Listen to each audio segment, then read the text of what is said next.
time for the Sultan Sass podcast, when we share our love for the wonderful world of board games with you, whether you're a gaming veteran or just starting your tabletop journey. Welcome to episode 66. I'm Suzanne. And I'm Mandi. Welcome back to the podcast, everybody. Heyo, happy spring. I hope, well, I guess, I gotta stop talking about weather, because I know we have folks that listen from like the southern hemisphere, and I think our seasons are all backwards. I'm sorry. Anyway, happy season to you, wherever you are. There we go. I can't even talk about seasons, Mandi. Oh my goodness. How are you, Mandi? I'm all right. It's been busy, and I know you feel this too. There's just so much going on. I've been trying to get back to my sewing project, and I don't think that's gonna happen. I don't know. What about you? It's been wild. Yep, just still really occupied with a lot of stuff to that end. Like, I haven't been playing a lot of games. I did buy a lot of games on the Steam spring sale, but, because, bargain is a bargain. I know you feel that. Fair. But other than that, it's been not a lot of side activity going on for me right now, but I have tried to prioritize making sure that my game nights and game days still happen. Mm-hmm. It's a little chaotic for me right now, but boy, oh boy, when I have those moments, it just is a reminder of how much I love board games and how much I love my board game friends, and how having, a board game night can really be a nice respite from some of the madness of life sometimes. Absolutely. And it's a good reminder about how cool our hobby is. Mm-hmm. So anyway, but I think the only thing I wanted to mention randomly is that I'm actually going to be going to Unpub in Baltimore, March 27th, 28th, and 29th. Oh, that's soon.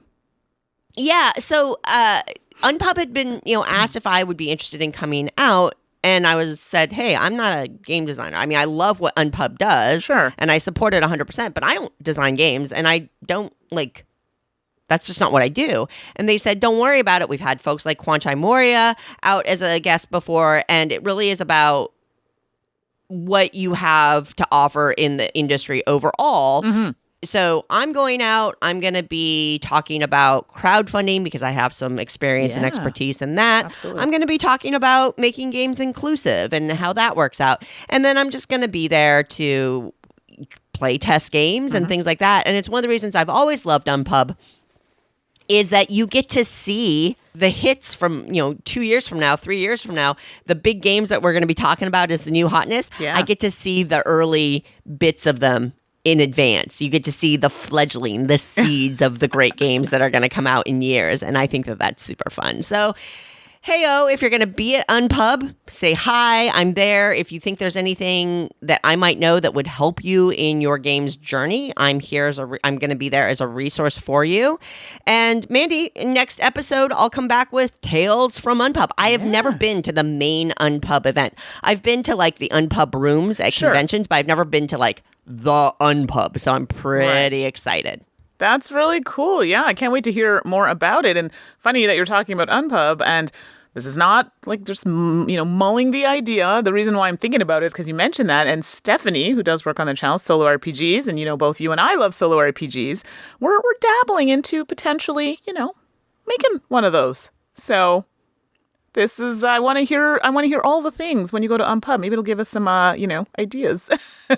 Oh my goodness gracious. This is news to me. I know, right? Surprise. Wow. Very cool.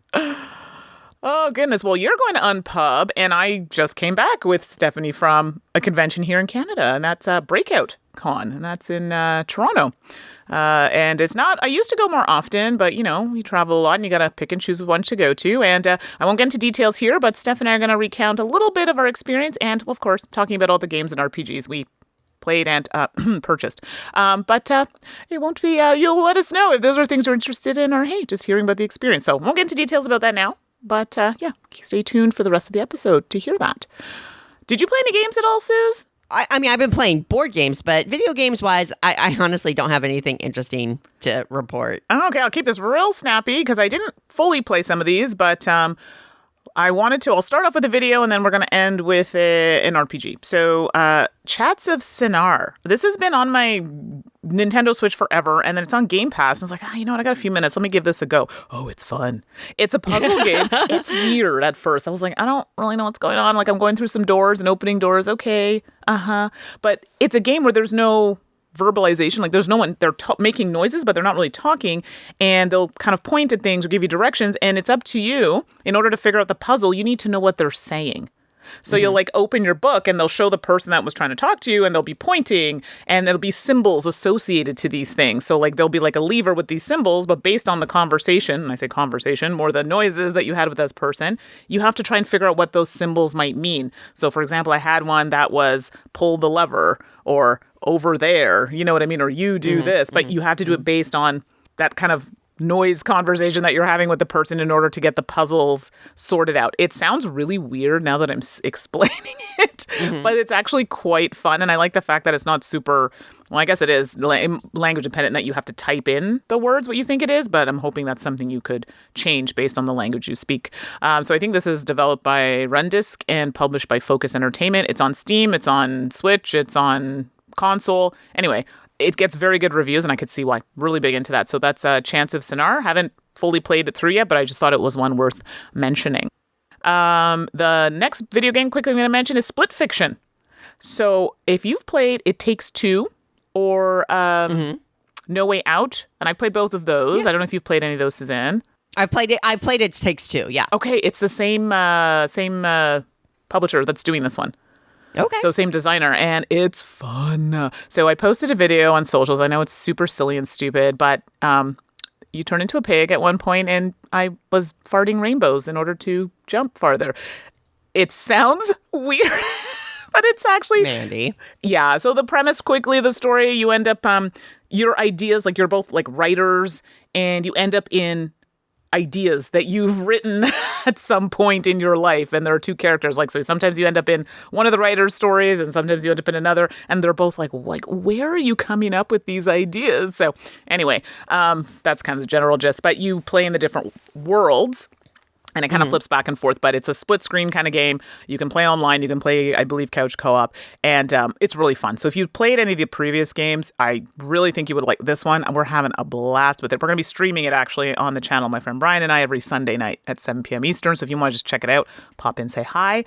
And you can actually, if one person buys it, there's a friend pass.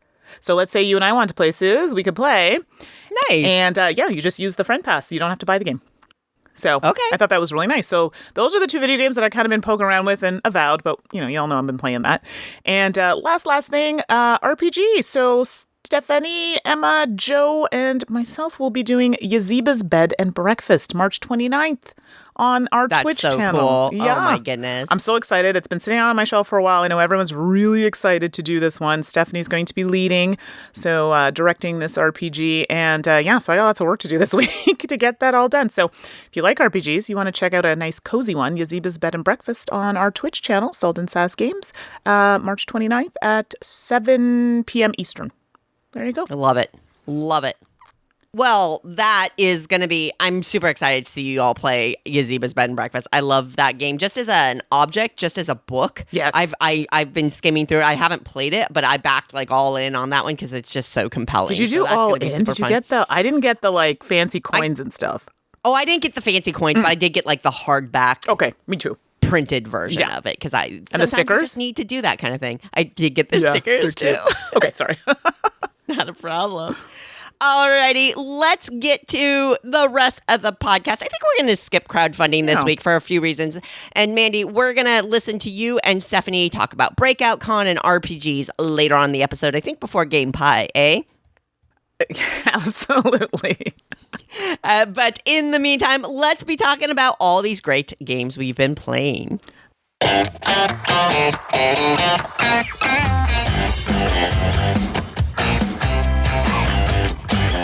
All right, so first game I'm going to talk about, I'm excited about this one because we had so much fun playing it. I really did try to keep it PG, but I swear this game was taking us in a different route, but we were here for it. And that is For the Queen. Have you played this? It's a Darrington Press game. I love Darrington Press and what they're doing, but I haven't played it. Okay, I was like, I don't know if I'm going to get this played because it's like a narrative kind of storytelling game. It's designed by Alex Roberts II. There are quite a few artists on here. So I don't know, should I read this or should we put them in the show notes? Either way, oh my goodness gracious, so many Okay, artists. I'm going to do it because we got to give props, right? So I apologize if I mispronounce, but I'm going to try and do them here. So they should be recognized as well.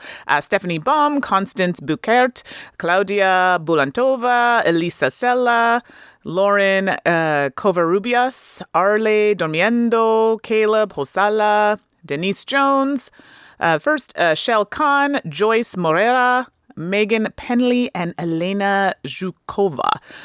So those are the artists, and it's published by Darrington Press. And special shout out to graphic design to Matt Paquette. Matt Paquette is local to me and works on quite a few board games. I'm sure that you all know. So shout out to Matt as well. So it's a small box. It retails for about $28.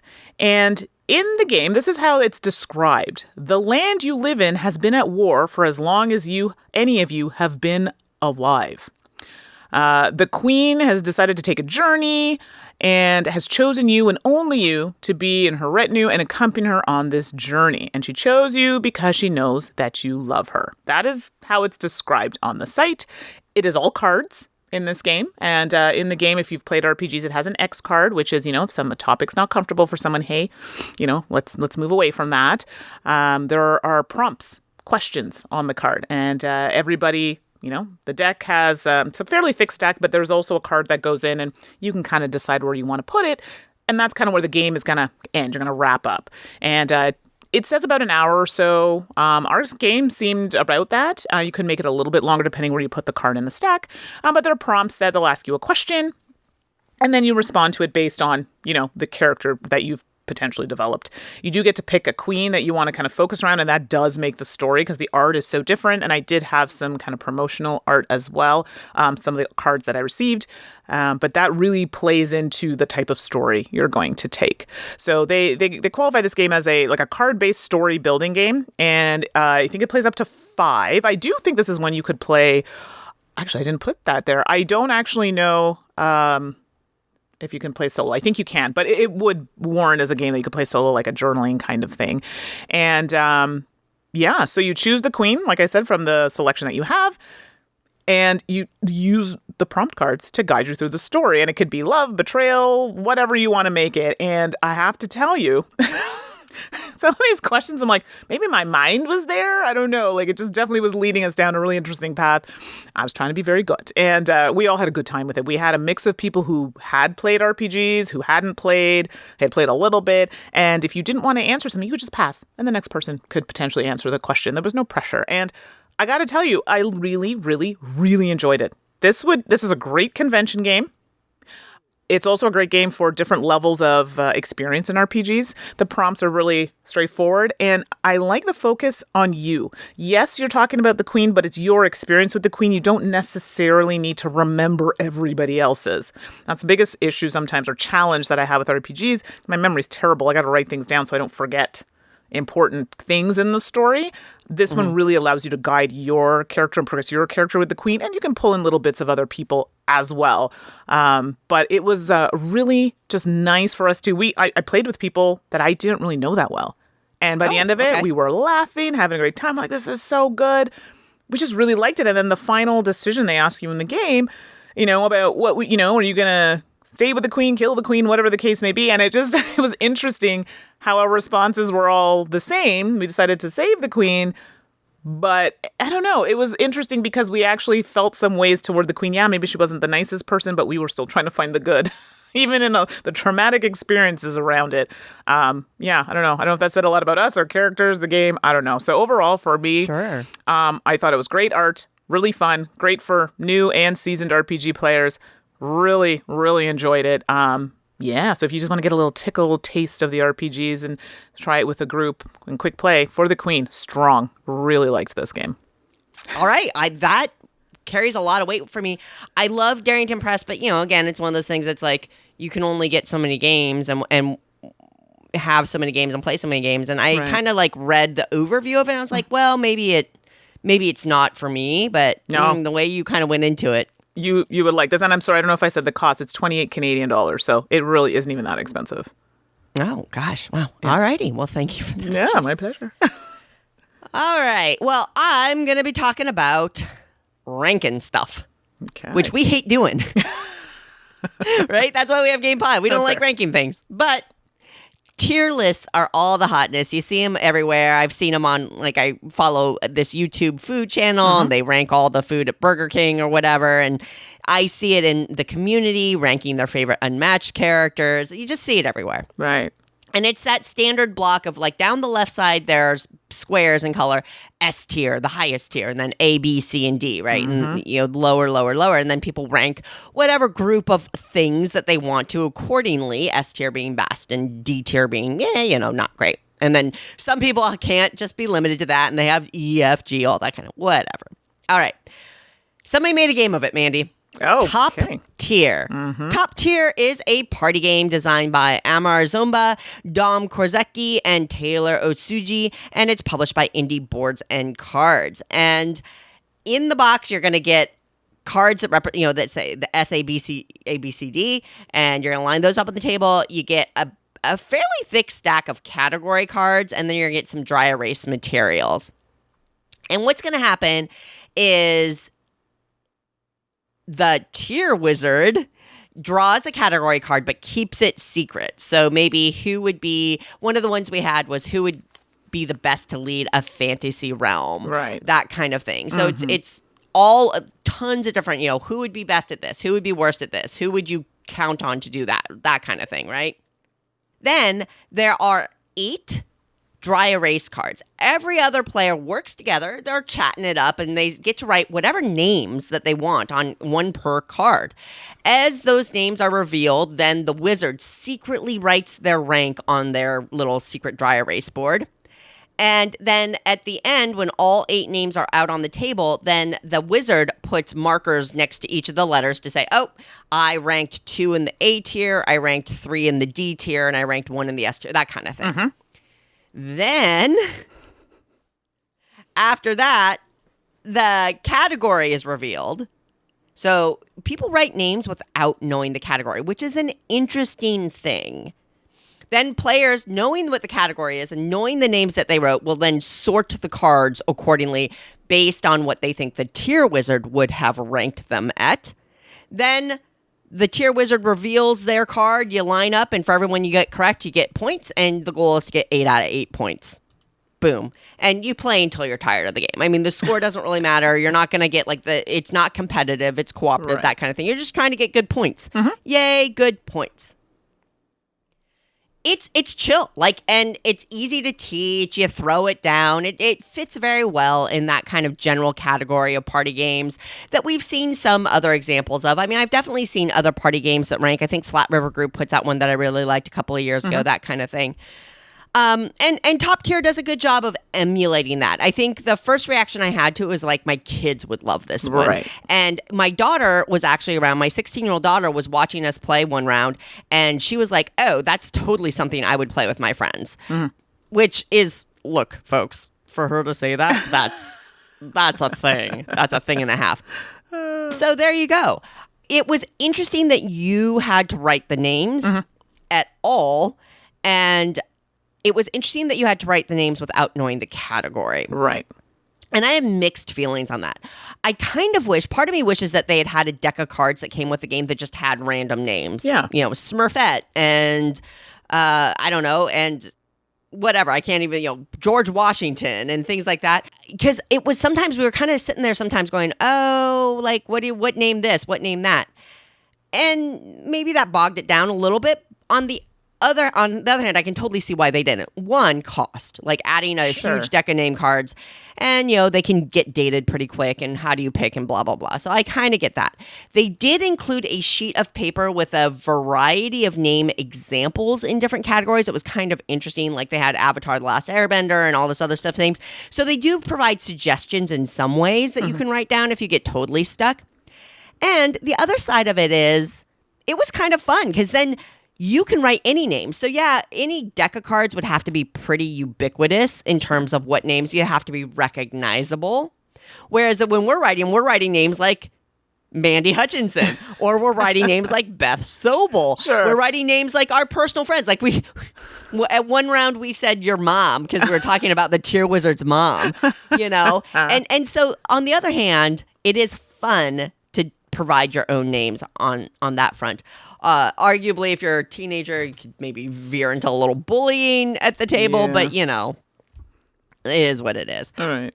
It's also the typical thing, like the dry erase pens included in the box are crap. And, they smear on the dry erase cards. That's very typical. That's not a specific criticism of this one. I think it's a solid party game. I think it was easy to set up, easy to teach. It has that familiar element. So the reason why I say I can get my kids to play it is that literally they look at it and they recognize that tier structure and that will pull them in. It's like why we put IPs, licensed IPs on games. Right. It can draw people in that might not otherwise be interested. And so I thought Top Tier, using that known tier structure as the framework for what is a pretty standardish feeling party game was reasonable. So we like Top Tier. Okay. Nice. Yeah, it's hard. Party games are so hard with my groups lately. I don't know about you, but I don't know. I don't think I will say if you're not a party game person, I don't think this is going to change your mind on it. Yeah, and I'm that person. I mean, don't get me wrong. Some party games, like I'll play, but I don't know. I'm weird. Like Wits and Wagers to me, I'm down with that. But I don't know. Does that make me nerdy because I'm a teacher and it's like trivia? You know what I mean? I don't know. Like I like those kinds of games, but I also like Happy Salmon. It's super silly. Yeah. Yeah, you liking Happy Salmon is bananas to me, and I love that. I've used it in some classes and stuff, actually, so that's probably why. It was a great teaching tool. Okay. Well, moving from Top Tier, we're talking about pets on quests next. I know, it's quite the transition. So the next game I played was very cute. It was in a cute box, and that is Cyber Pet Quest. And this is designed by Brendan Kendrick and Bernie Lynn. And I met them actually at a convention. Lovely. Artists Zachary Leo, Alex Pei, and Maria Zvankova. And it's published by Dead Alive Games. And the retail for this game is a little more expensive because I believe the version they sent me is the deluxe version. It was on crowdfunding and it's $70 Canadian. It is a game that plays for 1 to 4 players, which is nice if you want to play some solo, but we'll talk about the solo afterward. But it is a multi-chapter campaign game. So you can play it just as a one-off, but it is meant to be played through as a campaign. And there are 4 pets in the game. So there's I think a cat, a dog, a raccoon, and a cobra chicken. I mean, a goose. Sorry. In Canada, we call them cobra chickens because they're aggressive. Yeah. And a little scary. So those are the pets that you have in the game. And, like having a character, it has a very video game vibe. You have abilities for each of these characters that you have, and they each have their own board. They have their health, they have energy, and luck. And these are some of the resources that you can use when you're playing actions from cards, or you're trying to move on the board, or you're trying to do an attack. These things will come into play because you do roll dice to determine how much energy you have, which is going to allow you to do actions. You can't carry it over, so anything left over in your turn will turn into luck. And then luck is also another way to pay for actions as well on a turn. So, like I said, each player has their own board, and this tracks all of those things. You have a card with your character and what they do and what their ability is. And the top of the box, it's a fairly small box. I'm trying to think of a size box, but it's a small kind of square box, and you could put it in a backpack or purse or something. It's thicker, but small. And the cover comes off, and you use that as the board for the enemies. So it flips open, and this is where you have tracks for their health and things like that, and then cards can fit in there as well. So I thought that was pretty cool. So you do have that. There's another little cloth board that potentially you could use in a campaign.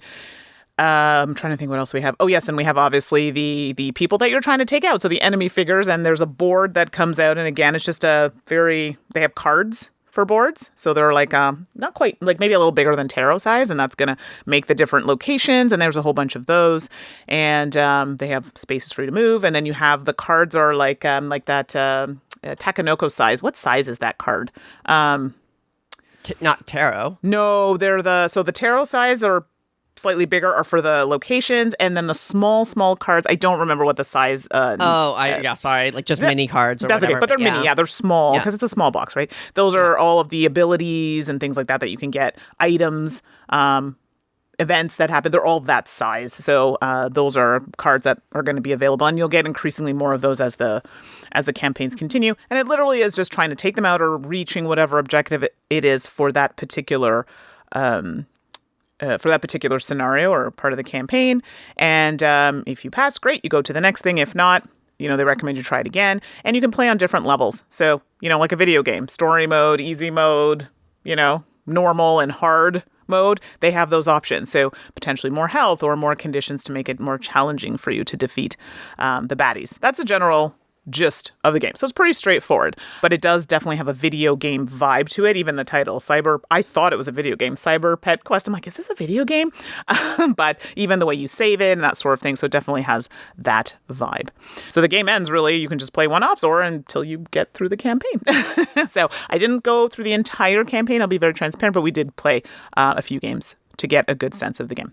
Overall, I liked it. It was super cute. I really liked the packaging. I played this with Stephanie actually when we were at the convention a couple times. And the use of the packaging, the fact that the cover wasn't just a cover, you could use that as part of the game for the enemy. So I like the fact that everything that was in the box was used. And I like that the fact that the packaging was small. I'm not a huge fan of small cards, but in this particular case, it fit the theme. The text is small. So, if you have challenges with that, you're going to need a magnifying glass because the text is a little small to read. So that is something to take into consideration. But I do appreciate that they used all of the pieces thoughtfully. There are a lot of rules up front for this game. It isn't a hard game once you kind of play it, like, oh yeah, it makes sense. But up front, it's a lot. I was like, oh my gosh, does a lot of rules up front, but it's not hard. So if you can stick through that part of it, you'll be fine. But yes, it does come across as a bit heavy at first, but it isn't once you get the hang of it. So there is something like that to think about. The actions are pretty straightforward. There is a solo version. I had contemplated streaming this solo and I changed my mind. Only because you have to play with all 4 characters. So if you play, that's a lot to manage, it sounds like. Yeah, and it's not hard, but if you're trying to do a stream and I'm trying to manage 4 characters, that's too much for me. I'm sorry. So for me on a stream solo, not for me. But if you were just playing a regular game solo of it, I think you'd be fine. You know what I mean? But if you play with 2 players, you still have to play with all 4 characters. So that's the only thing I didn't love. You have to play with all the characters. Again, not difficult, but for someone like me who's not really a solo player, I'll play it if there's a little bit of a very minimal amount of management. I wouldn't stream it. Maybe I'd play it just kind of at home, but probably not. I just like to focus on one character. But if you do play solo, I think you'll be fine. So overall for me, super cute. I really enjoyed it. And I think people will like the fact that you can change the difficulty levels. And I just really like the smart use of all the components. So Cyber Pet Quest is cute. And I think you should check it out. It sounds adorable. Also cute. Did my voice crack? It did. Also cute. Rebel princesses. What are cuter than princesses? Princesses have so many wonderful qualities. Rebel Princess, we've been talking about it a little bit. I finally got to play a bunch of it, and this is a trick-taking game based on hearts. Yeah. Featuring princesses. Yeah. It's designed by Daniel Byrne, Gerardo Guerrero, Kevin Pelez, and Tirso Vergos. And we have illustrations from Alfredo Caceres, which, thumbs up, Alfredo, good work. So yeah, it's hearts. It's hearts. You got the theme that your princess is having a big party and you don't want any princess bothering you at this party, so they're not invited. Ultimately, you're playing a pretty standard game of hearts. I'm not going to explain how to play hearts. It's a trick-taking game in which points are bad. And here, they've changed up the suits to be thematic, like with swords and animals and things like that. But yeah, just like in Hearts, you don't want to take hearts. In Rebel Princess, you don't want to take princes. Right. The prince cards all have little skull icons on them, which are the points or proposals. You don't want princes proposing to you. And hey-oh, there's a sneaky prince among the animal cards because the frog is actually a frog prince. And I think the frog comes with like 5 skulls. So hey-oh, don't take the dang frog prince. And a nice little twist on that one. The princesses are actually special ability cards. So at the beginning of the game, everybody gets like 2, and then you pick one to keep. And then that is a special ability you can use once per round during the game. They do things like swapping a card at random once per round with another player, or if you win a trick, you get to choose who gets to lead the next trick, or the one reversing the hierarchy. So now instead of 10 being higher than a 6, now a 6 is higher than a 10. That can really mess with the game. Absolutely. But it is just once per round, and you know if the person has it available or not, and that kind of thing. Then the other kind of element to this game that changes it from standard hearts is that there are round cards. So you're playing in 5 rounds, and you have a different card that impacts the rules basics, and that changes round to round. And there's ones that you can mix up or pick for the first 4, and then there's a special deck of them for the last round that, again, you can randomize. So it kind of seeds it in a smart way that way. So I thought that was an interesting way to handle it. And these can be things like, hey, after every trick, pass 1 card to your left. What? Or everyone but the lead plays their cards face down, and then you simultaneously reveal, which if you've played a trick-taking game, you know playing based on what was played before you is a huge part of the game. There was another one where it's like, you pick a suit of your choice of the cards in your hand, and you put all of those cards face up in front of you. You play them like they're just in your hand, but everybody knows what you have. It was a really interesting one. I kind of like that one a lot. And so, you just play hearts. You count up your points after the 5 rounds. Person with the fewest points or fewest prince proposals wins. If you like hearts, this is nice. This is nice. If you like twists on trick taking, this one's really, really fun, really solid. Like, I really enjoy Rebel Princess. I think the princess cards are fine. I think that they can be a little variable depending on which ones are in play. How impactful one is versus another can kind of feel a little like, oh crap, you've got something you can use every round. Or for somebody else, they might have one where they really only use it once during the whole game. But that's so random. I don't know. And I don't think you have to play with them. Okay. It is also a space that they can really expand on. Just produce more princess cards, right? And it changes up what you can do. So I'm kind of neutral on that part, but I really like the round cards because they just mess with you. Now, if you want a strategic, high-level hearts game, just play hearts. But I really, for me, it's just like we talked about the gang, I think, last episode. If you just want to play poker. But with the alarm cards and the character cards that you get in there, it really twists it up. And I like that. I really like the way the round cards change the way each hand or each round can feel and add a new challenge, especially for people like me and you, Mandy, who are pretty experienced with classic trick-taking games. So Absolutely. I will say, I've said this before, any trick-taking game, because I play so many trick-taking games. I've been playing, I started playing bridge as a kid with my grandparents. Yeah. Any game that twists the suits completely throws off my ability to card count somehow. My brain can't. Now I'm counting pets and swords and that's a me problem, so it's not a big deal. They make it thematic. And I do want to throw in that the art is adorable. I love the art style. I think it's very, very charming. It's a beautiful game. It's a fun take on hearts. Rebel Princess, I thought was really fun. No, it's great. I mean, I love trick taking. So, I mean, if you're going to make it cute with a nice theme, I mean, I'm in. I'm in for it. Seriously, right? Yeah. All right, well, the last game I'm going to talk about is actually a pretty short one, and I did a couple videos on our Twitch channel, and I've ported them to YouTube, so if you want to check it out, you can. I think it officially launched on March 17th of this year, and that is Finding Calm, and it's designed by George Lee and published by Rabble. So Finding Calm, I'm going to say I feel like it's more of an activity than a game, but for our purposes today, we'll say that it's a game. It's like an activity with some gamification elements or gaming elements. Yeah, but sure. So they classify it as a relaxing solo or cooperative game. Okay, and it's meant to still your mind and guide you towards a calmer, more mindful life. And it does use tarot or oracle type cards to give you kind of like quote unquote a reading. You start with only, I think it's like 16 cards or something like this. And you're trying to do a 3x3 grid. Jeez, that'd be huge.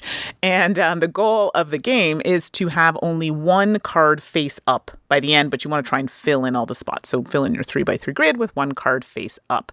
When you, the cards have moons and suns around the perimeter of them. So the top, bottom, and the right and left side will have a moon or a sun. And when you place it into an empty spot in your 3x3 grid, it has to be adjacent to a card, either on a card that's already been flipped down or an empty space.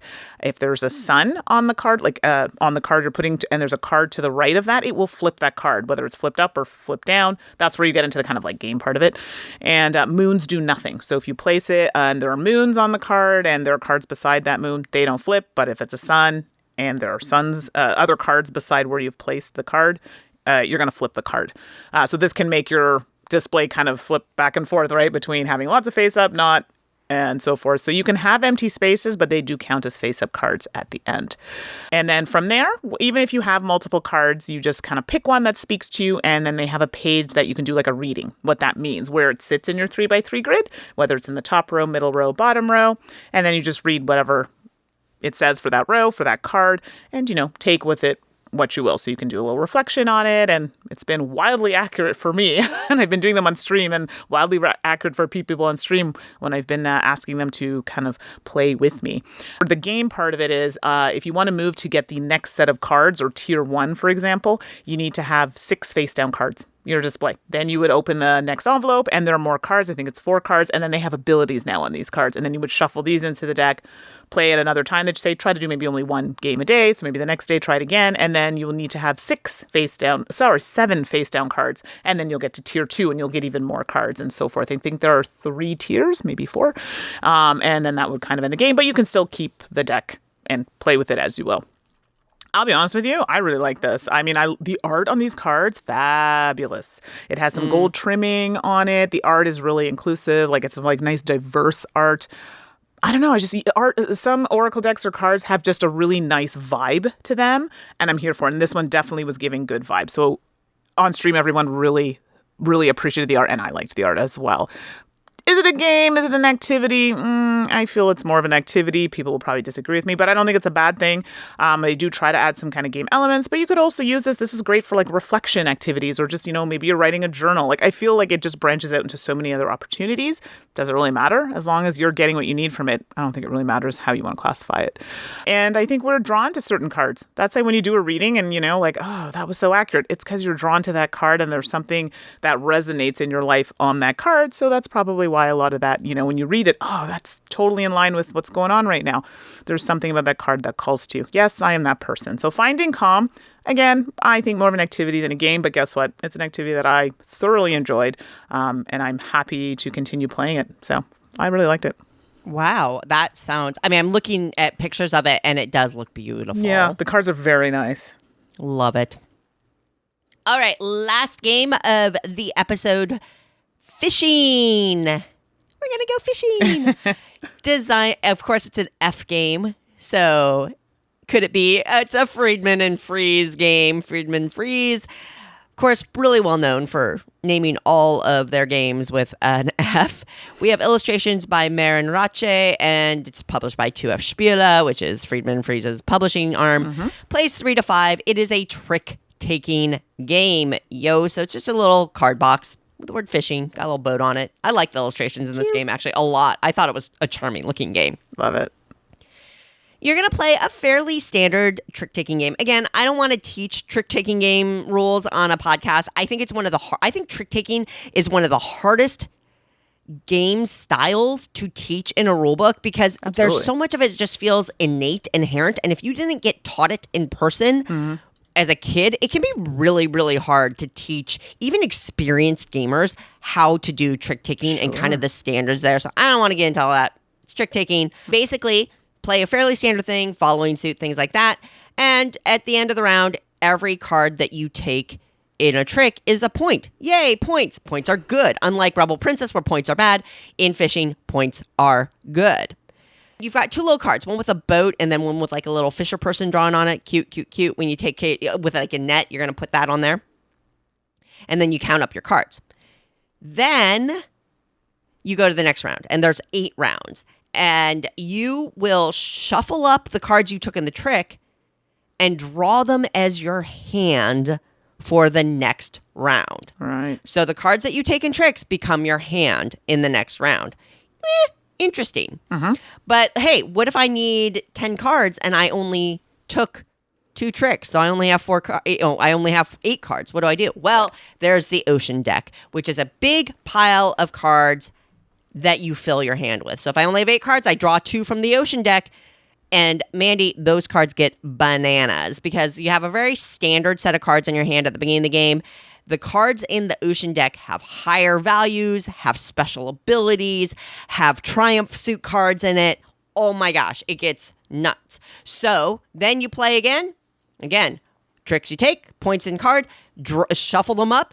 If you don't have enough cards for the next hand, you get to draw from the ocean deck. Each round, there's a little tracker card. You will draw more and more cards. Your hand size increases round over round. And after 8 rounds, the game is over. And whoever has the most points wins. Okay. So I mentioned I like the art. I don't know, like it charmed me. I really actually liked it. And I don't know if I usually comment on that on Friedman and Freeze games. So I thought I'd call it out here. Yeah. I liked the concept of this game. So when I first heard about it discussed lightly, I immediately thought of Claim, which is a 2-player trick-taking game designed by Scott Olms, in which as you're taking tricks, those become your hand in the future. Right. And I was like, well, is it different? Well, yeah, it is actually quite different. So I was glad to see that. It's interesting. I actually really, really enjoy fishing. It's interesting how different player counts will push you through the deck from even just 3 to 5 players. Yeah. At 3 players, you don't get as deep into the ocean deck, so you don't get as many cool cards going. At 5, you really go into it. But the ocean cards are just bananas in what they do. So now all of a sudden you get more and more triumph suits that can just take a trick, or you get these zeros. I love the zeros. Zeros are really cool. You play a zero, you're not going to win the trick, but it lets you take 1 card from the trick before it's swept off the table. So you can take a power card, things like that. I really like that kind of thing. Then there's things like, oh, you get to declare the suit of the next hand, that kind of thing. There's all sorts of little things buried into it, which I think can mix up gameplay and be fun as long as you don't mind standard trick-taking being messed with. The ocean deck is seeded, so there's stars on the cards that indicate where they go in the deck. So you know 2 stars go on top, then 3, then 4, then 5, and as you get into the 5 cards, like they're super powerful cards. Which is interesting because when you enter the ocean deck can impact how strong the cards you're pulling from it. So Mandy, if you and I both have to take 5 cards from the ocean deck, and you take 5 cards first, and I take 5 cards after you, I am taking deeper from the deck. So the chances of me getting more powerful cards is stronger. Right. I played this game with a couple of my friends, Carrie and Jason, and then I played this game with another game group, and one of the people there was my friend Adam, who's a game designer, and he pointed out a couple really good points here, in that feels a little unfair, that if we're both taking cards, but I just go first, I grab first, then I'm getting better cards. So we kind of thought, okay, we're going to take turns. Everybody this round that gets to take cards, you're going to take 1 at a time, so that the spread was a little more fair, and that felt a little more fair. Right. I hate kind of house ruling off, too early in a play, but that just inherently felt a little more fair there. And then there's this interesting thing. The first time I played, I freaking killed it, Mandy. I mean, I play a lot of trick-taking games. I was winning, but that meant I was always taking tricks and my hand was always full. I almost never got new cards from the ocean deck. Right. Just because I had gotten lucky or played well or whatever. And so I wasn't getting to dig for the new cards, which is part of the fun of the game. And I'm not quite sure how it felt there. And Adam pointed out that he thought there wasn't enough of that, or it just didn't feel flowing correctly all the time. And I think there's something there. I don't know what it is. I got to be honest. But I like a lot of what fishing offers. I like playing it. I'm going to keep it. I want to play it more. I think it's fun. I think it's a fun way to twist up trick taking. I do like the alternating when you dive into the ocean, alternating how you take those. And I actually want to explore it in a player count situation, because I think I think that matters in this one, but I'm not sure whether I like going deeper in the ocean or like it's complicated. I don't. We'll see. So fishing is interesting, and I think you get a lot of this with Friedman and Freeze games in general. He is interesting, and one of my friends points out that it's real hit or miss for him. And I would actually generally agree. Like Power Grid's great. I love Fiume. But then things like Sandcastle or, the infamous 504, maybe that's a hit, maybe that's a pass, that kind of thing. But regardless of like what you think of 504, it was interesting. You may not have liked it as a quote unquote game, but as an experiment or as an attempt, it was bold and it was interesting. And I think fishing strays into the zone of a game that I like and one that I want to explore more. But will it really settle in long term? I'm not sure. But it's definitely one I'm going to explore more. I'm going to fish around more. That's fishing. I know, I'm terrible. No, it's appropriate. And I haven't played a ton of Friedman Freeze games, and I know they're kind of those kind of games where people really like them or maybe not as much. Yeah. So that's really interesting to hear. So this might be one I have to give a go. Alrighty, that's it for games that we've been playing. Mandi, I think we're going to hear you and Steph talk about your experiences at Breakout Con and RPGs, and I'm so excited for that. And then, of course, we're going to serve up a super tasty game pie, I think partly inspired by your Breakout Con experience. No, probably. Yeah, right? With top-tier convention games, the medium level edition. Love it.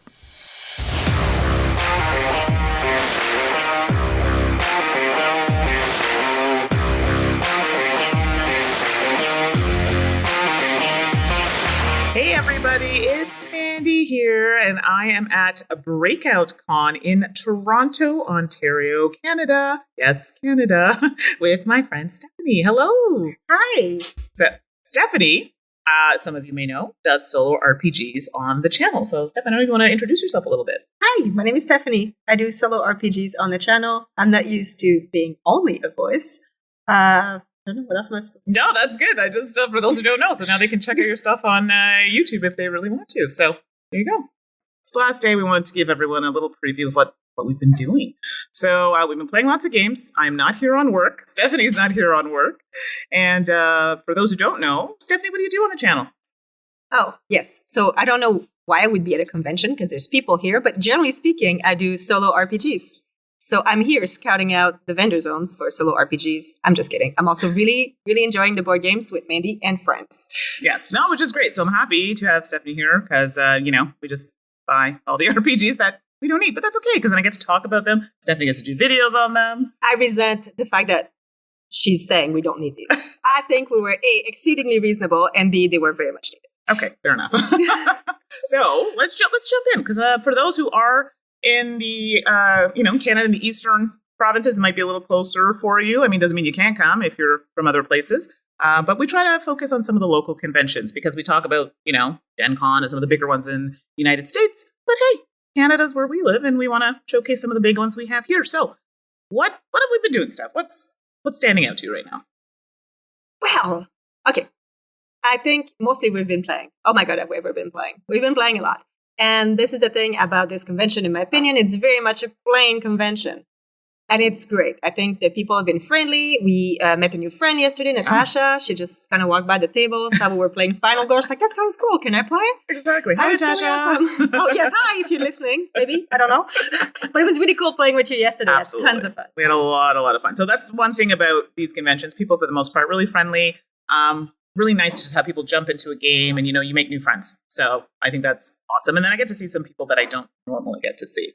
There are vendors at this one. Some of the smaller conventions don't have that, but there was one in particular that we visited, and that was the Indie Press Revolution. Yes, and that's where we get a lot of our RPGs. And I did not know they are from our hometown. I didn't either. And this changed my world. Oh, also, it was my birthday yesterday. Don't make it think. Happy birthday! But, thank you. But Indie Press overheard me and Mandi talking about the fact that I was trying to use my birthday to rationalize a cat tarot deck that I do not need but badly wanted. And then the nice guy at the booth just gave it to me because it's my birthday. It's like the sweetest thing. Okay, don't go there pretending it's your birthday, guys. It's a small outfit. This was completely unexpected, but I almost cried. I was so touched. I thought that was very, very sweet. And see, now it's a trip you will remember, and now you're like, okay, Indy, I'm gonna buy some stuff, more things from you now. I mean, to be fair, they were always on my radar because it's really hard to get your hands on some of these indie designs because I do a lot of, again, solo RPGs in like it's niche of a niche. So trying to get these, often they're Kickstarter, then they're really hard to get into distribution. So Indie Press Revolution is a very good way to do it. And because you can order several, it kind of eases the shipping burden. Because again, the cost of shipping one zine is $20, two zines is $20, three zines is still $20. Yeah. So if those sort of distributors of indie designers, I think are very important for the indie industry and for solo RPGs. Because again, I don't know why the big industry hasn't caught on to how awesome this is. Well, and see, that's the thing. You hear a lot of the vendors will say, oh, solo RPGs are not really a thing. But I'm like, really? Because I feel like a lot of people I talk to to be fair, a lot of people are interested in it, but don't know how to get started. And I think that's probably the challenge for most people. But I know tons of people that would play. Now, I feel the different types of solo RPGs might be where the problem is. Not everybody's comfortable with journaling. Do you know what I mean? So I think if you have more kind of activity-based, choose your own adventure, dungeon crawl type solo RPGs, I think that might be a little different story. Not to say that journaling RPGs are bad. I just think that might pull in a different group. I very much agree with that. I feel like the solo RPG scene, if we can put it that way, is basically where solo board gaming was like a decade ago. Where people are like, oh, no, why? Like, I play board games so that I can be with friends. What's the point of playing a board game alone? Right. I feel like we're doing the same thing now with solo RPGs. We're like, no, these can be fun, and there's different kinds. And this is hard, too, because I feel RPGs don't have as good a vocabulary to describe the type of games as board gaming does. Agreed. So once you know what you like in a board game, you can say, okay, I like action selection.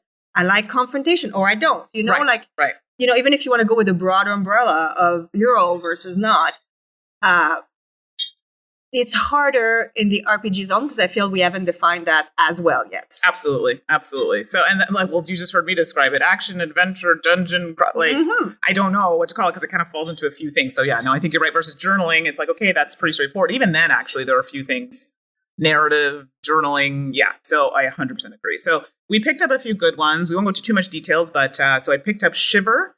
And it's one I had been looking at, but I didn't think you could play it solo because I was having a struggle trying to find information on that. And there are like special dice. You don't have to get the dice, but it does make things a little more thematic, a little better. And I believe that one is like you're creating a movie. So it's great when you're creating your characters because it's literally like a character in a movie. And then I bought the book that goes with it that gives you some more like scenarios to help you kind of guide your adventures. And I do like more guided solo RPGs. So I was really happy to see that. And you can play it solo. And it does make it easier to adapt to solo when you have kind of these books that guide you in adventure. So easy system, cool dice. Looking forward to trying that either alone or with you steps to see how that goes. So we also got there was another one we got. Do you remember? I know we're doing this on the fly here. The Almanac of Sanguine Paths. Yeah, that was just the art looks pretty. And I know, Steph, you were mostly looking through that one. Yes, no, so that's a cool one. It's, I don't know, Dead Letter Society, I think it's called. Again, it's a solo up to 2-player RPG, and the point is, in the original, is that you're a vampire writing letters to a society, and this one, you're a werewolf. The art looked, of course, gorgeous. It is solo playable, so I'm very excited, nice. But also Mandi and I, since we both got suckered in to buy it, we're thinking we might just actually play it as a duo and exchange letters. Yes. So if that sounds cool to you, we could maybe do a thing around. I don't know. Yeah, no. Actually, I was thinking playing, but maybe we could do a thing. Actually, that'd be really cool. So maybe we could kind of play it, and then I don't know if we want to do like reading them through the podcast or cool. We could read letters. Oh my gosh, I love that's cool. No, I think it's great. No, I love how we came up with the idea as we're talking about it. So yeah, maybe we'll put this up in the guild in the BGG forum there, and you all can let us know if that's something that interests you. I mean, we'll probably do it anyway. Unless it's really bad idea, guys. If it's really bad, we're not going to do that. Or, maybe it's better as a video format. I think they would give it that vintage vibe if you do it over radio. But anyway. I like it. Yeah. So that's something we might look at. And, we have a few other ones that we got. I think that was the main one I got. I think I only got those two. And I got another one, Gods. Okay, the name went right out of my head. Sorry. We'll talk about it when I start going through it. But you got another one. Well, you gave me one for my birthday because, again, I was trying not to make my birthday a thing, and then Mandi went and made it a thing, which I'm very grateful for. So Mandi got me How to Be a Cat, because as you should know by now, I'm a bit of a cat thing. But it's from Critical Kit. It is from the same maker of How to Be a Crow. And I did a review of that for the channel before. I think How to Be a Cat is just a little bit more, fleshed out, if I can put it this way. Like, I think it has more tables to help the narrative go. So I was curious around it. So thank you, Mandi, for that. My pleasure. And we went to 401 Games actually on our first arrival day, because it was Thursday. The con hadn't started yet. So we went to 401 and I got Dwellings there. I was excited to see solo RPGs in a board game store. Like it was a high point for me. So Dwelling is a bit more of a horror theme game, but it's one I've been like circling around for some time. So when I saw it, I'm like, gotta encourage this. It's too cool. Yeah, and I have Dwelling, but I have the first iteration. So it's like just like the first part of the book, but they recently had crowdfunding where they did like a secondary part. And, it's one I haven't started yet. I want to, but I just can't justify spending another $45 to rebuy the book. So you'll have to let me know, or I might have to borrow yours just to do that kind of second part. Of course, I'll loan you my book. Hey, what happened? So yeah, that's what we did on the RPG fronts, and we'll discuss more of that, or Stephanie will have more on the channel when she has time to take a look at those a bit closer. Game wise, we played a lot of like newish games. I think the one we played the most was probably the title's so long. Lord of the Ring, the Fellowship of the Ring, the trick taking game. See, and that's why I think. No, I think you got that. So the ADHD was like, I just know Lord of the Rings, and that's as far as I got. But yes, you are correct, and it's campaign, right? So we got up to chapter 9 and we're stuck there. Like, we were doing so well, and we jinxed ourselves. And we recruited people to help. And we came so close. And still didn't do it. So we liked it. We've been playing this a lot. We're going to play it on the train ride back home. Oh, yeah. We're excited about this one. So if you haven't checked it out and you like trick taking, and it plays solo. And honestly, I thought, because if you play with 2 players, you kind of have to manage. I'm going to say a dummy player, but it's just another player with kind of mostly open information. And then one player decides how those cards are going to be played. I'm trying to think who uses, because the dummy player set up like a pyramid. Is it 7 Wonder Duel that uses a pyramid? I've never... Oh, I think it is. I haven't played 7 Wonders Duel in a long time. I'm sorry. It might not be. I'm sorry. I'm really reaching into the confines of my memory. That's okay. But it's one of those, you can take the bottom cards and you reveal the middle cards. So it does actually... It's not just managing a dummy player. It introduces more decision making, right, and a bit of edging of bets. So I think it's actually a very smart way of doing it. And again, in case I mentioned, this is a co-op trick taking, so it's very cool because it doesn't feel good when you lose a trick, and you always feel fantastic when you're leading it. But when you're playing a card knowing you're losing the trick on purpose, so you can accomplish a common goal, it takes away the sting, if I can call that, of a trick taking game. Absolutely, and I'm all for it. That's great. And I think Suzanne reviewed this one, I believe, on the podcast already, because I know she had played through a lot of it. But I also like the fact that there are player like powers. Like you can pick a character and they have abilities. And then when you get deeper into the game, there are restrictions. And that's kind of where we are right now. The restrictions are really a struggle for us. But we're enjoying it and can't wait to go through it. And then there's like a little addition that we got, but those are later chapters. So we're hoping to finish that. So that one high on the list. What's another standout one, do you think, so far? Am I allowed to talk about harmonies again? I know. I talked about harmonies like a while ago, but yes, Stephanie, I know you like this game. I really, okay, so we played this at, was the Montreal convention? So we played it a few times, actually. Oh, no, for you might have only played it there. Yeah, in Montreal. I only played it in Montreal. Yeah. It was, so it's a very cool little game. I'm really bad at describing audially what I'm talking about. No, you're doing great. Okay, anyway, so so harmonies, basically central board, you have, I'll call them like groupings of 3 tokens. Then on your turn, you put this token, you put them on your board, basically trying to create a little ecosystem. Then you can pick out cards that depict different animal with different scoring conditions based on the shape of the ecosystem. And and it's a bit 3D too, because the tokens are thick wood. So, and if you stack them, you score different points. Different configuration plays different kinds of animal that also score you point. So it is a bit solo multiplayer in the sense that the worst someone can do for you is take the grouping you were aiming for. But there's not really, I'd say, a hate draft on this because everybody's so focused on their little board. Mm-hmm. Like, I think it would be a lot for someone to like purposely try to mess you up. So again, I guess this is almost a solitaire multiplayer multiplayer-ish a bit. But again, I'm a solo player, so that's a plus for me. Yeah. It plays solo. I think it's a very approachable team. The production is lovely. The art's gorgeous. I said token, but they're really like, they're more like disc of wood. Like they're very solid. Right. So it's a great production. And I think it's been pretty popular, actually. I'm sorry, I'm not on BGG much anymore. No, it is. Well, even here, like I had it and people were asking me like, oh, where did you get it? I'm like, no, like I've had this for like over a year now. So I think it is sold out in a lot of places. People are looking for it. It's a great game. And I remember when I talked about it, Suzanne hadn't played it at that time. And when I went to visit her, I played with her and she really enjoyed it. So it's popular. So Harmonies, if you haven't played it, I highly recommend you check that out. I'm trying to think of all the other games we played. I'm not going to go through all of them, but just maybe some of the standout ones. Final Girl. Oh, God. So let's be clear. Very good game. It is solo, but we played it as a cooperative team. So three of us played. We were struggling. And I believe it has similarities to Hostage Negotiator. So if you like that type of game, but I like horror movies and it's literally that. You have people and like a main person that's running away, or in our case, we're trying to take him out, take out the killer and save, the victims that are on the board. And unfortunately, we just couldn't do it. Yeah, I think we were not focused. Well, okay, it was a learning game, right? Absolutely. So some actions we didn't understand their importance until too late in the game. Right. But yes, it's been a long time since a game destroyed me quite as completely as Final Girl did.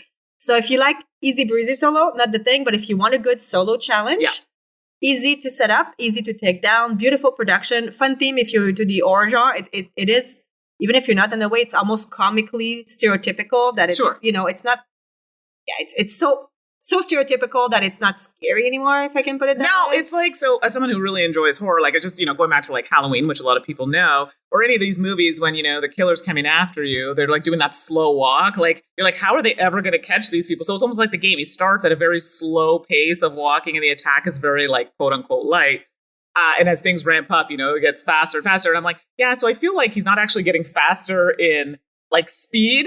It's just like, okay, so he's actually just going to get you faster, if that makes any sense. I don't know. I had the movie in my mind as this was going. But long story short, we enjoyed it. We realized partway through things we could have done differently with better use of the cards and the dice and that sort of thing. But again, hindsight is 2020. So Final Girl I enjoyed our experience. We didn't win, but I had a good time with it. Yeah. So is there any other one? Maybe we'll throw out one more that we kind of are we allowed? Okay, so I'm telling stories. I have two more that I think we could highlight, and we'll wrap it. So, which one did you think that was kind of fun? I think I'm gonna go for an oldie but goodie, Deep Sea Adventure. Yes, because it got a bit of a. Okay, I'm gonna say remake, but don't panic if you're like me, because when Mandi say, "Oh, they tweaked the rules a bit," I'm like, "Why?" Deep Sea Adventure was fine the way it was. If you haven't played it, this is like it's an on game in the smallest little box that they do, And basically, you're diving down, and there's a shared pool of oxygen, and the divers go down to seek treasure. Yeah. And as soon as someone picks a treasure, the oxygen starts going down. And basically, then it's kind of the race to go back, and it's a very push your luck. It's roll and move, which is the only roll and move in the history of time I've ever enjoyed. Really? Okay. Yeah, no, it's weird, but it is. And I really like this little game. Like, I think it's perfect for what it is. And so they tweaked it, so the dice changed, and I'm like, no, why you made some of my dice? Anyway, it improved it, which I just want to put out there. So if you get Deep Sea Adventure Boost, it doesn't change the game. If you have the original edition, it's not like, run out and get this. But if I were to buy it, which I will, no, actually I have, I just don't have it in my possession yet. Exactly. But it is basically, I'm going to get the boost because I like the option of doing both, but I think I'll play with the newest rule more often than not. Yeah. So, and I have the original. I have the original, like, it was imported and it was really expensive when I bought it. It was like $40. It was like $40. And, but I have to tell you, it's probably my most played game. Like the edges are a little worn on it because I bring it everywhere. And so I did opt to get the Deep Sea Adventure, the boost. And I also have the tray with like a special die, but I don't know if you can use those together. I'm thinking probably not because of the way the dice are with the third dice and the new one. Anyway, if you haven't bought it or if you're just looking for a change, it was a lot of fun. So definitely give it a try. The last game I'm going to talk about is we had a strawberry shortcake game. And this is a special in my heart because as a child, I had a strawberry shortcake doll and it smelled like strawberry shortcake. And a lot of the new cartoons or animations that are coming out for any of this, like My Little Pony, it's like a new version. I love the fact that they continue to use the same art, like the same original how it looked. That warmed the heart. And at first we looked at this game and thought, oh, it looks like kind of simple, like, whatever. Had some little nice smelly stickers in there for decoration, whatever.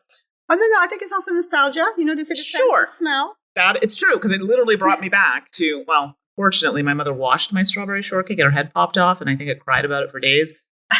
Okay, trauma about my doll. Sorry, guys. Sorry. Sorry, I went there. I'm so sorry. Obviously, I'm not over it. But the strawberry shortcake was actually a lot of fun. Like, I was, not that I didn't think it wasn't going to be fun, but I wasn't sure of, like, how much of a game it was going to be. And I think this is a Shem Phillips game. So, I mean, that was an indication that it was going to have some strategy. And I really liked the concept of having these cards, which had the different characters from Strawberry Shortcake, and in the little corner of the card, they had icons. I was going to say pictures, but yes, icons like cupcakes and balloons and things like that. And I'm not going to go into too many details of the game, but you're trying to do a 4x4 grid, and you do this by people putting out a card, and then whatever numbers in the upper right corner of your card, whoever has the lowest number will be allowed to choose from a selection of cards on the display. What you're trying to do in the scoring is, and something's going to happen, my memory's horrible. So columns, you want to try to get the same icon. Rows, you want to try to get adjacent the people that are on the card, so the characters. And they'll score based on that. And then you also have objective cards that you're also throwing in the mix, which could kind of throw off that scoring. So you have to kind of weigh your benefits. And I think the objectives are like, 4 points or something? Yeah, I think I focused entirely too much on my objective for what it cost me to complete it in terms of the points I could have scored just by rows and columns. Right. So I was actually a little surprised because at first I'm like, oh, it's going to be like super breezy light. But I'm like, no, there was more, there was a little more to it. So yeah. Which is, so like, and just the placement and things, like, having to place it. Again, it's not heavy. No, but I thought it was going to be breezy light. And this was more of a, a light. Yeah. Still feels like you played a game, if I can put it that way. Right, because placement, like, you have to place adjacent to something that's right there. So that might mess up your little system. Also, cards that you play in order to get the cards from the display, the cards you played go back or now put in the display for the next round of choosing. And then you get additional couple of cards depending on players. Yeah, I was struggling. Like, so many times I'm like, oh, great, somebody took the card I wanted, so you got to make it work. Do you know what I mean? So maybe that shifts me over to looking at my objective more so than the end game scoring. So a lot of flip-flopping back and forth to give what I wanted to do. But I enjoyed it immensely. And I mean, it had all the things, the smells, the nostalgia vibe, feelings. I really liked it. So I'll be teaching this at Canada Plays, which I'm hosting with Rodney in the next few weeks. So yeah, excited about that one. I think, so we talked about games, RPGs, games. We stayed on site for the event, so it was just a little easier for us to just head down to the halls. It's quieter atmosphere. I'm, used to some of the more busy conventions. For Steph, I know this is for you. Your experience is different because you don't go to a lot of the. Well, this is the biggest I've gone to. Yeah. Again, not a lot of vendors, which is fine by me because I will find them and purchase anyway. There was a lot more gaming space than in Montreal. But again, Montreal was in its first year, right? So I think they were just testing out the water also. Yeah. So definitely more gaming. I think this one also has 24-hour gaming. Yes, it does. Which, to be fair, is not that much of a factor for me because I think last night we called it at 8:30. Yeah, 9 maybe. Yeah, 9, we're not. I'm not that person. But we also anymore. Started at like 8:00. So. But it's like after 12 hours of being in the chair and learning new rules, We're it's good. like Yeah. But maybe if we played like only games we knew really well all day, you could keep going. But I'm past that age. But it is there for people who enjoy it. There's also a mandatory mask room, which I think is great. Yep. Which is nice. So it gives that. What else did we see that was cool? Of course, lots of activity we didn't really partake in, but I saw miniature painting. Yep. So some people were running RPGs. So like, there's also like scheduled activities. They also have rooms where they do like the bigger games, like Blood on the Clock Tower. Yeah.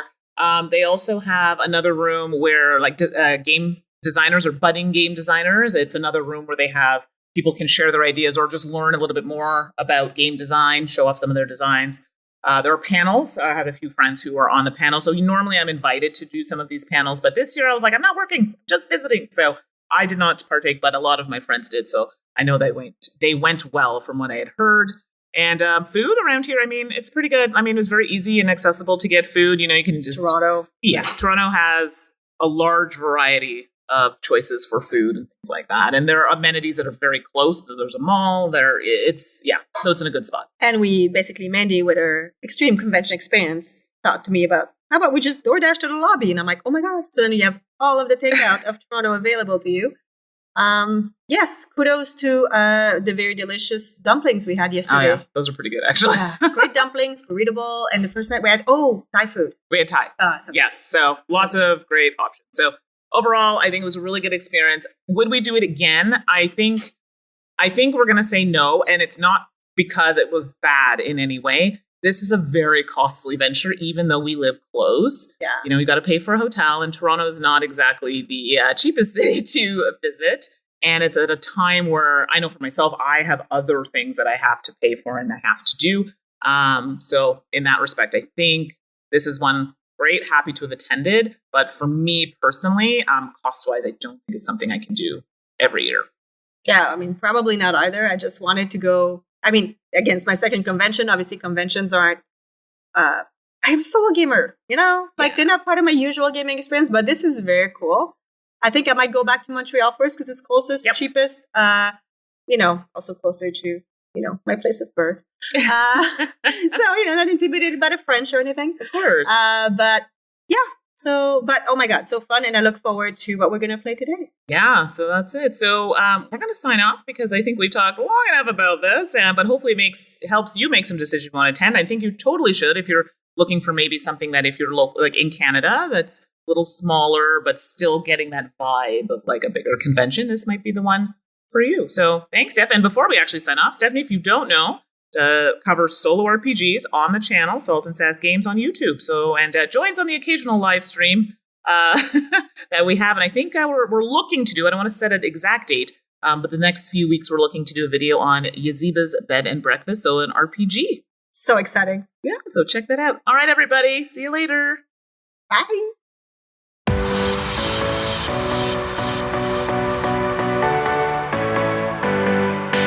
Just like we heard from Mandi and Stephanie, well, we've got that inspired pie here with, I think, Mandi, this is interesting. I want you to tell me where your mind was on this one. The top tier convention games medium level edition, implying other levels exist. Okay, so when you go to a convention, a lot of the times people will pick convention type games. And let's be clear, you can really play anything you want at a convention. But some lend themselves a little better to playing with groups or, getting people involved in interactivity. And they're usually lighter games, party games, which are fine, but they're generally lighter games. Sometimes some of us like to play something a little crunchier, and that could be maybe at the medium level or heavy level. We're not doing heavy, though. We're doing medium level games. So I figured lightish medium, something that's a bit more than the party game, a bit more than the light game, that works at a convention. Gotcha. Okay. I think I hit the bill, but we'll see if you disagree with any of my choices. Fair. So, Mandi, of course, first up, why don't you serve up the numero uno slice? Sure. So my first slice of top tier convention games, medium level edition, is For the Queen. Now, some of people may qualify this as a light game. The reason why I say medium is because it's an RPG narrative game. Now, it does accommodate a variety of levels of players, which I appreciate, but I still don't think it's like light level. You still need to come up with some kind of story. You need to still kind of track to a certain degree what everyone's saying. Not a ton of memorization because my memory is like Swiss cheese, but it's a really good time and it's kind of like above that party game, if that makes sense. The rules are pretty straightforward. As we had someone when we played this, that kind of ran it a little bit, and I say ran loosely. But it definitely helps if you have some RPG experience, but totally not necessary. You could totally kind of come in with a very beginner mindset and still have a really good time. But it isn't party level. This is a weird one because I guess it would technically be light. I wouldn't say it's medium necessarily, but you can definitely make it that way. So For the Queen, I really like this, and this was a test one. I tested at the Breakout Con that I was at recently, and it was a very strong one. Excellent choice. First slice up for me is a game Mandi introduced me to and actually got me my copy. So thank you, Mandi, for this. And that is Challengers. Challengers plays, I believe, up to 8. I think so, 10. yeah. I think it's 8. like a really high player count, and just according to your definition, that was where my mindset was. Yeah. Is player count was a big deal for me in this. Like, it had to play at least more than 4. And so here you have Challengers, plays a huge count of people. It's got this goofy comic booky comic style art on the front. And what it is, though, is, and I don't think it really tells you what the game is. The game is a deck building game of capture the flag. It's bananas. You get all these different little mini factions that you can shuffle up together, and then you're trying to optimize your deck as you're playing capture the flag against your opponents. And what it is it's almost like a tournament in a box, because you're just going to play against one person, and then you're going to rotate tables or rotate against other opponents as you play and, you know, try to climb the mountain, so to speak. I was surprised at how much I enjoyed this. I thought the deck building was actually really compelling and really fun. And there was just this weird energy when you played it. You got really into it. And that's perfect for conventions, right? At a high player count, but that medium level where that deck building really mattered. And when you got combos going and things like that, was really rewarding. I enjoy Challengers. There's a second expansion for it, like a full standalone expansion. I haven't even checked that one out yet, but I'd like to, because I think Challengers is super duper fun. Yeah, it's really good. And yeah, I forgot that they launched there's an expansion or second Challengers 2, yeah. Challengers 2. And it's not light. I think people sometimes confuse games like this. It's not, because I tested it out with players that I knew that weren't super, they were not like heavy gamers or anything like that, and it was a bit of a struggle for them to grasp some of the rules. So yeah, I think that's a good choice. Excellent. Next on my list, I guess you could say it's not, I don't think it's heavy, but you know what? That's subjective, I guess. Maybe it is for some people, and that's okay. Millennium Blades. My next slice of pie is one that I get to play this game maybe once a year if I'm lucky. I'm on fire this year. I've literally played it, 3 times? Maybe a 4th? You wild woman, you. I might even be able to dive into the into the expansion stuff that I've never touched that I really want to play. So Millennium Blades, it's deck building, but it's like one of those, it's like a game within a game, like you're opening packs of cards. Remember when you used to collect cards and, did I get the gold foil used cards? to. Yeah, okay, whatever. And so it emulates that, and then you play in tournaments with your deck or your cards that you've built from buying all these, I was going to say something, but all these terrible packs, and you've managed to find something in the dust of goodness. You're trying to do that with your deck and win this tournament. So, it's very meta, and I'm here for it. And it's a bit of chaos, but I like it. And I don't even like real time or any programming or any of that stuff. And it's got a lot of that in there, and it's strong. So, Millennium Blades, I love playing at a convention because I think it plays up to 5, I think. Mm-hmm. And for this type of game, that's not usually very common, but it does play well with a lot of people. You got to have some time, but we always have a really good time with it. So Millennium Blades, if you haven't tried it, highly recommend. Very fun game. All right, my next slice. I had to fit a roll and write game in somewhere, and I actually took some time scanning my shelves. I'm like, if I could only bring one, just one to a convention, which one would it be? And I ultimately landed on Metro X. This is originally designed by Hisashi Hayashi. It's about a metro line where you're trying to go down these branching paths of the metro line, and it's card driven. So as a card comes up, you get to fill in spots and things like that. Things that I love about Metro X. 1, it's a great game. Yeah. 2, it's easy to teach, especially to gamers. Right. 3, it's unlimited in terms of players because they just need to have a sheet. Everybody plays off of the same card. So as long as they can see the card that's been flipped over, they can play the game. So 1 to 100, whatever you want. If you have a projector, you can run it for a large group at a convention, things like that. And 4, Mandi, in accordance with your medium level, it is easy to teach. The rules are not overly complex, but oh my gosh, it's going to burn your brain. The choices that you have to make and the calculations that you have to make and the planning as you're trying to figure out which routes you're going to give up on and which ones you're going to keep going on and when you're going to hit certain spots for bonuses and things like that. It all adds up. I love Metro X in general, and I love that it is a great convention game. No, good. Very good choice. I actually have a bunch of the packs I'd like to play, but lots of different maps. Yeah, and I haven't had a chance to play all of them yet. So there you go. That'll be the next convention game I play.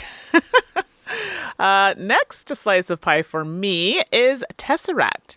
Now, the only reason I know that this game, have you played this one, Suzanne? Yes, I have. Yes. Okay. Yeah. With the dice and the cube, and it's a whole thing.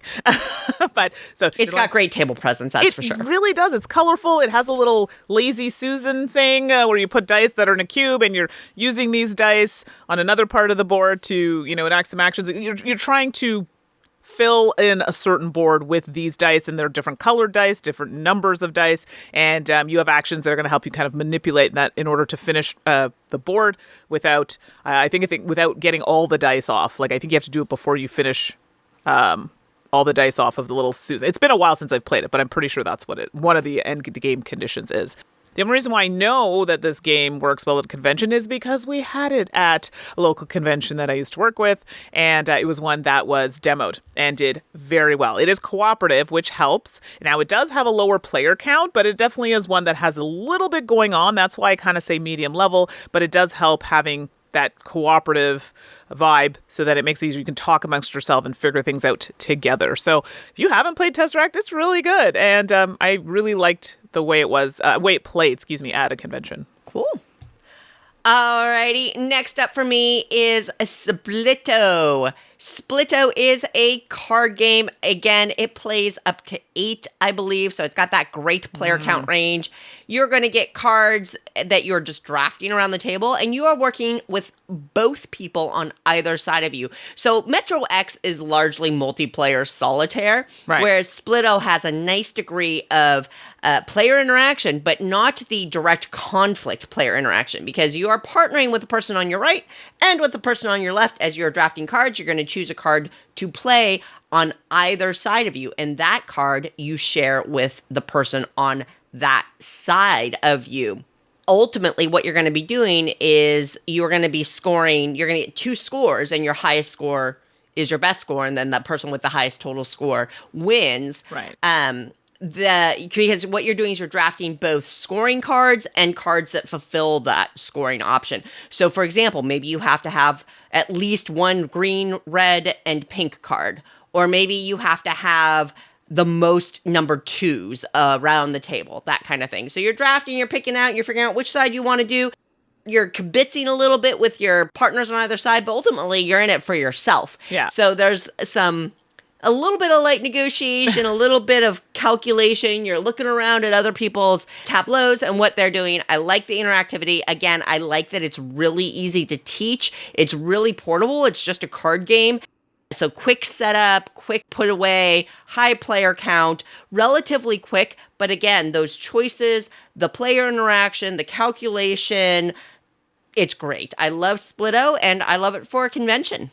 Yeah, strong choice. Yeah, that's a good one. Yeah, I forgot about that one. Yeah, good choice. Oh, my last one's a little bit of a cheat because it's like... A little bit? No, I'm not doing all of them. Just the one. But It's like, it is on the lighter side. But again, it falls into that category of like, if you had someone new, it would still take a bit of like explaining and understanding. And so it is on the lighter side, but it's like a light, almost to medium. We're going with it because I played it and it was really good. Long Shot, the dice game. Oh, I would definitely put that into... I wouldn't call that light. I think you did you know what? Lighter. Maybe that's a better term. Not lighter. But yes, because it took, there were a couple things that took me a minute, okay, to be like, oh, wait, what am I doing here again? And it almost reminded me a little bit of, oh my gosh, Restoration makes it. It's a racing Downforce? Thank you. My brain is like Swiss cheese, everybody. Downforce. Not the same game, but it kind of had that vibe, with the whole racing aspect to it. And this time you're doing horses. And it has that roll and write element, right? We have different areas where, like, if you do this, then you might have, like, effects that kind of trickle from doing that sort of thing. And picking the right horse is good. And I was in dead last, and guess who came up from behind to finish in third? But that's okay. I still held strong. Anyway, we'll get into details, but it plays up to 8 players, which is, hey, great for a convention. The box is small-ish, but it's nice if you got a lot of things to carry. And who doesn't love dice? I mean, come on. You gotta check some dice at a convention there. So, Long Shot, the dice game. I really like this game. It took me forever to get it played. There's so many things I had to get played, but so glad I did. And yeah, my game group was very impressed with it. Good one. Alrighty, for the last slice of top tier convention games, medium level edition, I've got The Great Split. Now, It's just a coincidence that my last game was Splitto, and now we have the Great Split. They are actually pretty different. Yeah. Splitto was drafting. The Great Split actually uses one of my favorite mechanisms that isn't used that often in board games, and it's the I split, you choose mechanism. Yep. So you've got a player board. It's really just, it almost could appear dry, where you just have resource tracks that you're trying to increment up through the cards that you're getting. So you're going to have cards, and they represent the green gem, the blue gem, gold coins, the statues, whatever. And you're going to figure out, and you're going to put a little special card they give you and split your hand into 2 segments and then pass it to one of the people on either side of you. And they're going to look at it. They're going to keep one of those bundles of cards and then pass it back. And you're going to get, an envelope passed from somebody else and things like that. And it's very straightforward. Again, very simple to teach. It plays up to 7, I believe. And it's got exactly. Yeah. It's got just enough in there to really level up the gameplay. Plus, you get that wonderful player interaction with the I split, you choose, which makes some really fun decisions. Mm-hmm. I love the Great Split. I've played it a ton just at game night, but also I have taught it at a bunch of conventions. I know for a fact it is a top tier convention game, medium level. Love it. Great choice Split. to end on. Thank you. Well, Mandi, I thought that was a really, really fun one. I do think that I don't have anything against, like I was just talking about top tier earlier this episode. I actually really like party games, a lot of them. And I think they're kind of undervalued by hardcore hobbyists sometimes. But to your point, it is nice to have a selection of games that maybe give you a little more bite when you're at a convention. Exactly. So I think that was a great pie that you chose to serve up. All right, folks, if we missed a medium level top tier convention game, let us know. We need more ideas, and we only can put so many games in our pie. That sounded bad. We're going to move on. All right. So you can email us if you want to. You can email us at saltandsassgames@gmail.com. Or you can join us in the thread on our Board Game Geek Guild. That's Guild 4131, and chime in. We'll do a little thread, and we will chime in with all of your suggestions there. We're headed into convention season in the United States, right? We're headed into the spring and the summer when these things pop up. So we're going to be looking for those ideas. Or you can always chat us up on the social media sites, right, Mandi? That's all the social things. So you might be watching us right now on the YouTube or potentially the Twitch, and you can find us there at Salt and Sass Games. That's Salt and Sass Games. We are also on Blue Sky, and there we are just Salt and Sass. I think we got a little professional there, so Salt and Sass. You can find me on Blue Sky, Instagram, all the things at 613Mandi. That's Mandi with an I. How about you, Suzanne? And you can find me basically only on Blue Sky nowadays. And I am at 425 Suzanne. Hey, if you're going to be at Unpub, make sure you stop by and say hi. Everyone else, I look forward to reporting back. Thank you so much for being here. And it is always a pleasure and privilege to be podcasting with you and being part of your extended gaming family. Until next episode, take care of yourselves and your loved ones. Stay hydrated and play a lot of games. We'll see you next time. Bye. Promotional consideration has been provided by game publishers in the form of review copies of games. If you'd like to support the podcast, please check us out on coffee.com/saltandsassgames. Thank you for your support. We are also part of the Goonhammer Media Network. Check out more of their content on media.goonhammer.com. Salt and Sass is produced with love by Mandi and Suzanne, and we'll be back next episode with more salt, more sass, and more games.